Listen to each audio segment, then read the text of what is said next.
Et tout de suite, c'est le grand entretien pour aller plus loin ce soir.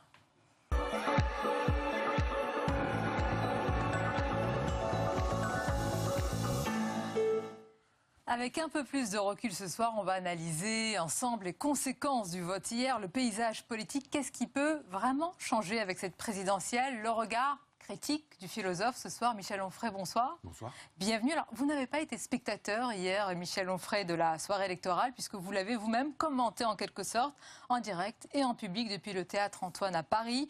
Le tout était retransmis sur Facebook Live et votre site, michelonfray.com. Réagir à chaud ainsi, c'est un exercice, j'allais dire, pas habituel pour un philosophe qui prend toujours du recul et de la distance. Comment vous l'avez vécu ?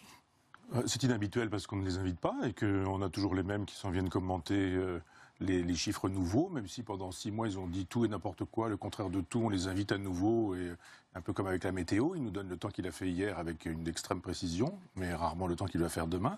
Donc non, je pense qu'il y a dans la philosophie un travail sur la longue durée, il y a des registres et des vitesses qui sont différentes. Quand je travaille à Décadence et que j'embrasse 2000 ans d'histoire, évidemment, on a besoin d'un temps long, d'un temps de silence et de méditation, de travail dans son bureau, bibliothèque, etc. Et puis après, on peut aussi penser l'actualité, on peut penser les choses un peu chaudes, justement en regard des longues durées. C'est-à-dire que ça me paraît extrêmement intéressant pour pouvoir voter pour quelqu'un, non pas de se soucier de son programme, parce que là c'est quand même la foire à la séduction, que de se soucier de son passé. C'est très intéressant le passé des gens. Et de son passif peut-être aussi. Le passé est souvent un passif, donc quand on a vu des gens qui ont trahi, tout dit, contraire de tout, qui se sont alliés avec des gens qui sont devenus leurs amis, puis leurs ennemis, puis etc., bon, on voit à peu près à qui on a affaire. Quand le général de Gaulle arrive au pouvoir, il a derrière lui le 18 juin, ça aide un peu. D'autres ont un passé qui est effectivement un passif, souvent de traître.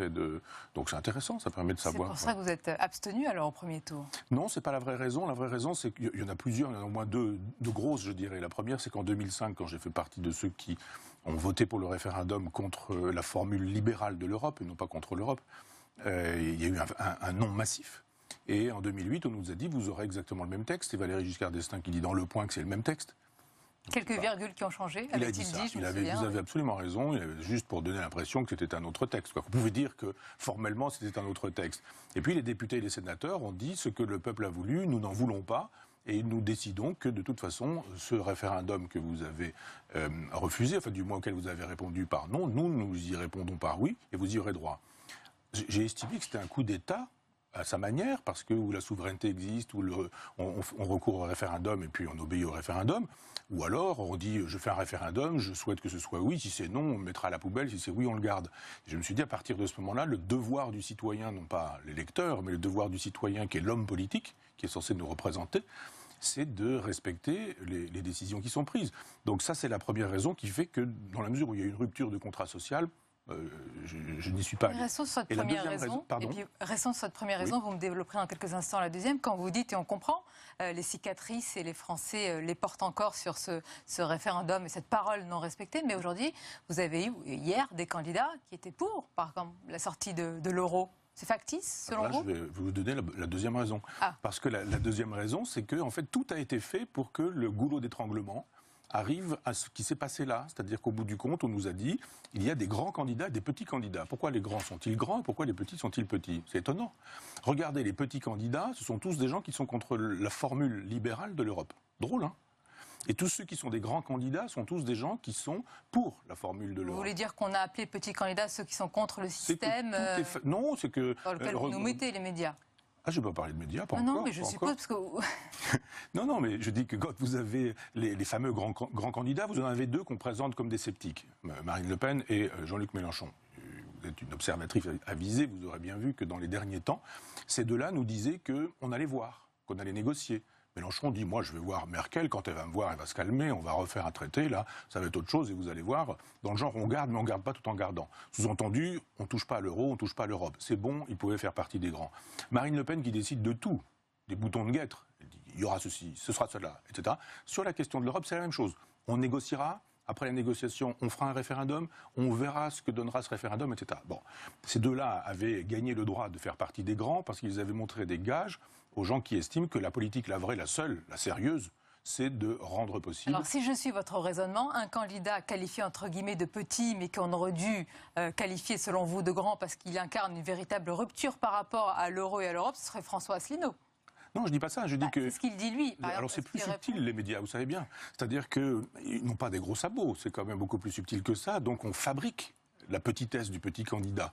On évite une grande visibilité. Si vous évitez la visibilité, ils ne sont pas bankable, nos petits candidats, et ils restent petits. Éventuellement, on se débrouille pour que des petits candidats obtiennent 500 signatures. C'est sidérant, ça. Que des gens comme Marine Le Pen, un temps, ne parvenaient pas, ou Jean-Luc Mélenchon nous disait « j'ai du mal ».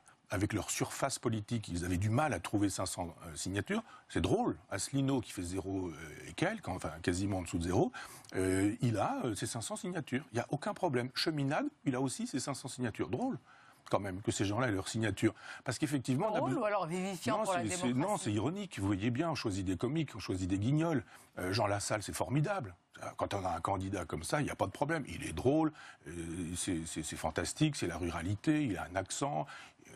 La Vierge lui apparaît régulièrement, c'est formidable, il est sympathique, moi j'aime beaucoup. Vous avez Poutou qui fait de son cinéma, vous avez Artaud, tout ça est bien. Est-ce que votre sympathique n'est pas un peu condescendant? C'est ce que vous nous reprochez. Quand vous dites sympathique, on a l'impression qu'ils sont là pour amuser la galerie. Non, mais bien sûr qu'on les a choisis pour ça. Mais bien sûr que les petits... Oui, on les choisit pour qu'effectivement, on leur facilite les choses, on s'arrange. Moi, j'ai rencontré Monsieur Lassalle, j'aime beaucoup, il m'avait invité, on s'est rencontrés, on a déjeuné à l'Assemblée nationale, et il m'expliquait qui le finançait et comment, et c'est assez intéressant de voir qu'on se dit, ah bon, vous êtes financé par ce monsieur qui, normalement, n'a aucun intérêt à vous financer, pourquoi vous êtes financé par lui? Et on voit effectivement que des gens ont intérêt de dire, pour la diversité, on a des individus qui sont là, et qui vont montrer que, vous avez bien vu que c'est la démocratie. Et tout le monde peut être candidat, puisqu'on a même ceux-là. Il y en a un qui va aller sur la Lune, il y en a un autre qui chante en basque, il y en a un autre qui... Alors c'est quand même grand, la démocratie. Oui, et pendant ce temps-là, ceux-là, ils permettent finalement d'amuser la galerie pendant que les sérieux, vous avez vu, le premier débat télévisé, on a dit, bon, les comiques, on les laisse, on peut pas avoir 11 personnes, hein, on va prendre les sérieux. Et avec les sérieux, on avait déjà commencé un tri sélectif. Mais dans ce théâtre-là, parlons des, entre guillemets, sérieux, vous le dites avec ironie, vous avez vraiment l'impression que sur l'Europe, rien ne changerait, qu'on donne l'impression, parce que là, on présente quand même deux candidats que tout oppose, deux visions du monde, deux visions de la France. Oui, avec un Emmanuel candidat, Macron et Marine Le Pen. Oui, un candidat qui va être élu et un candidat qui ne va pas être élu, c'est fait pour. C'est une élection à un tour, l'élection présidentielle, et le président a été élu hier. La preuve, il a déjà fait la fête. Hein, oui, c'est pas parce qu'il a fait la fête que les Français... Voilà. Je vois mal comment un candidat qui a tout le monde pour lui, Macron, il a l'Union rationaliste des athées, en même temps le pape, il a le MEDEF, mais en même temps il a la CGT, il a la droite, puis il a la gauche, il a Juppé, mais il a aussi qui l'on voudra, enfin, il a tout le monde. Mais donc ça veut dire qu'il est habile ou qu'il est fabriqué? Non, il est fabriqué. Bien sûr qu'il est fabriqué. Jean-Pierre Chevènement est un ami, il m'avait dit il y a quelque temps, je peux le dire parce qu'il a redit dans la presse, donc, que Benoît Hamon avait été choisi pour perdre. C'est intéressant cette idée, choisie pour perdre. Les gens ont oublié qu'il y a eu un bourrage d'urne au Parti socialiste, ça n'a posé aucun problème. C'était plus important les vestons de Fillon. Alors oui, allons-y pour les vestons de Fillon. Mais un bourrage d'urne, pourquoi fait-on un bourrage d'urne au Parti socialiste? C'est quand même étonnant ça. Non, il y a eu un bourrage d'urne, on a expliqué en 24 heures qu'on avait mal compté, qu'il a fallu recompter, etc. Mon œil, quand on bourre les urnes, c'est parce qu'on veut pousser un candidat. Pourquoi est-ce qu'on pousse un candidat en faisant de telle sorte qu'il puisse descendre tellement bas que ça ouvre la route à Macron, dont on découvre aujourd'hui... Ils nous écoutent un peu ce soir et se disent, oh là là, Michel Onfray, il est un peu complotiste. Je vous donne des faits. Je vous donne des faits. Je vous dis aujourd'hui, François Hollande nous a dit qu'il fallait voter Macron. Il l'a dit il y a 3 mois déjà, ou 2 mois, parce que pour les gens qui suivent un peu l'actualité... Vous n'êtes pas tombé de votre chaise? Non, mais pas du tout. Mais, il est allé au Liban, notre ami Macron. Quand vous allez au Liban et que vous êtes reçu par l'ambassadeur, ça veut dire que le Quai d'Orsay a donné son autorisation, donc le chef de l'État donne son accord. Marine Le Pen est allée aussi, reçue par le président. Pas par les mêmes. C'est pas exactement la même chose. Je vous dis, voilà. Ah oui, non, mais le président du Liban, il est souverain et autonome, il reçoit qui il veut. En revanche, quand vous êtes reçu par l'ambassadeur du Liban, vous êtes reçu par la France. C'est le candidat du système, le candidat de la République, le candidat du président. Oui. Oui, c'est ça, c'était le candidat du président, donc tout a été fait pour qu'il soit élu, et il va être élu. Mais au-delà peut-être des candidats, et c'est ce que vous pointez souvent, Michel Onfray, c'est peut-être ce qui est le plus inquiétant, au-delà du nom d'un tel ou d'une telle, c'est que selon vous, on a renoncé à notre souveraineté. C'est-à-dire que vous dites, directement, qu'on prend nos ordres à Bruxelles. Ça veut dire quoi? Que demain, le 8 mai, on va passer un coup de fil à qui? À Madame Merkel? Ah, c'est pas nous qui allons passer des coups de fil, on va nous passer des coups de fil, comme on sonne un domestique. en disant « Monsieur le Président », d'ailleurs vous avez vu, hein, aujourd'hui c'est extraordinaire la bourse, c'est formidable. Tous les marchés sont rassurés, moi j'ai lu la presse ce matin, en Allemagne on souffle, aux États-Unis on voit que les marchés sont très heureux et très contents, on a bien voté, les marchés sont tranquilles, sont heureux, sont contents. Ben voilà, tout est fait pour ça. Donc oui, effectivement, le chef de l'État qui nous donne l'impression qu'il va choisir, ne choisira rien parce que le jour où il sera élu, on lui fera savoir ce qu'il faut faire parce qu'il y a une feuille de route. Et la feuille de route, elle est à Bruxelles. Qu'est-ce que vous proposez? Est-ce qu'il faut faire exploser quoi? Les règles du jeu? C'est un État... Je propose ça, moi. Je propose... Maastrichtien, c'est ça? Maastrichtien, oui. Il faut le casser. Et qu'est-ce qu'il faut faire? Une révolution? Parce qu'Emmanuel Macron, vous avez lu son livre ou vu le titre? Ah oui, ça c'est pour rire. Révolution chez Macron, laissez-moi rire. Enfin, c'est quoi une vraie révolution? Alors, elle doit se faire dans la rue avec violence? Alors, soit on est dans la logique de Jean-Luc Mélenchon, c'est la révolution jacobine, on coupe les têtes. C'est Robespierre. Moi, c'est mon ennemi, Robespierre. Je pense que on ne doit pas pouvoir faire couler le sang et les guillotines sont à refuser. Moi, mon modèle, c'est plutôt la Commune de Paris. La Commune de Paris met le feu à la guillotine. Dans ce que je propose ici, c'est effectivement une révolution si on veut, mais je ne veux pas galvauder le mot. Je dis juste qu'on doit, sans faire couler le sang, évidemment, sans couper des têtes, même symboliquement, même réellement, dire réorganisons les choses autrement. C'est-à-dire que on a le vieux schéma, la cité de Dieu, la cité des hommes, chez Saint-Augustin, on nous dit dans le ciel, il y a un Dieu, donc sur terre, il faut qu'il y ait son équivalent, et c'est la monarchie pendant des siècles. La Révolution française dit on arrête avec la monarchie. Il y a deux courants dans la Révolution française. Un premier qui est jacobin et qui nous dit on arrête sans arrêter tout en arrêtant. C'est-à-dire que Robespierre restaure le culte de l'être suprême, le temple de la raison, en disant il faut de la mystique pour faire de la politique. La mystique, c'est moi, en gros, c'est moi le chef. J'ai avec moi le clergé. Et puis, donc ça veut dire qu'on a une descente comme ça, ça descend du haut comme ça, et c'est ce qu'on appelle la hiérarchie. Étymologiquement, le pouvoir du sacré. Et ça descend jusqu'au sujet, jusqu'aux manants. Et les manants, ils obéissent. On leur dit, il faut faire ça, pas faire ça sur le marché, vous n'avez pas le droit d'exposer un lapin, parce que les directives de Bruxelles vous expliquent que si vous n'avez pas une chambre froide qui a été achetée à tel endroit avec les normes ceci, etc., vous ne pouvez pas. Donc voilà. C'est le système que vous voulez écarter en faveur de... À l'inverse, je dis, on part de la base. Et cette révolution que je propose, si vous voulez vraiment qu'on utilise le mot, mais moi je ne l'utilise pas. Non, c'est la pensée provinciale plutôt ça s'appelle Oui, si vous voulez.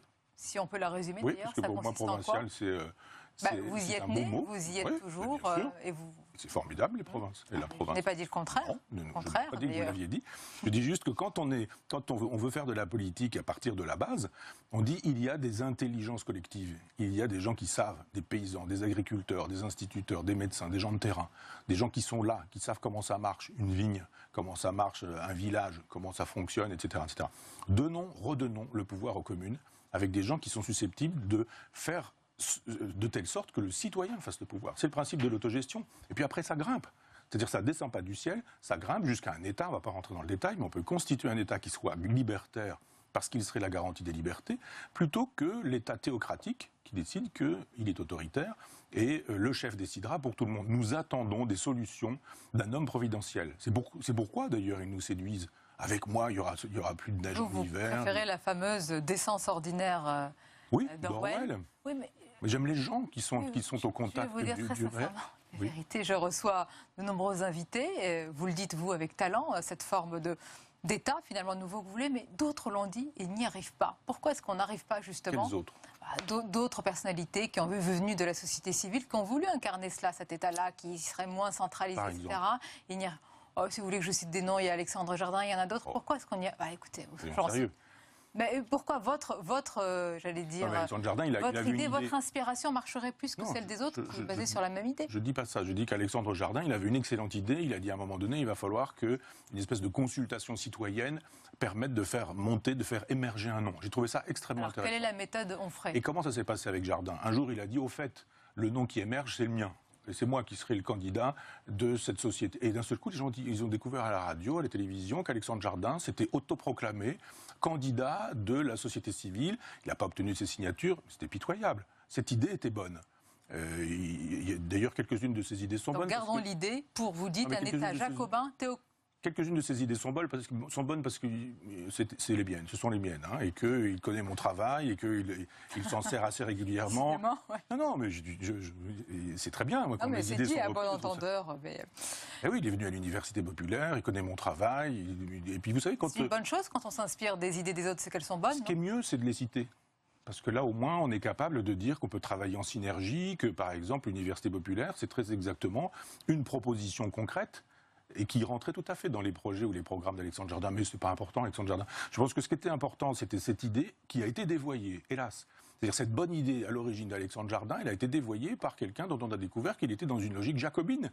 Il a dit, on a besoin d'un chef, et le chef, ce sera moi. Il est dans cette logique-là. Et si vous, on devait vous classer, je sais que c'est très difficile, que vous n'aimez pas ça, mais est-ce qu'on pourrait dire une gauche anti-libérale et profondément libertaire? Ah ben, c'est ça.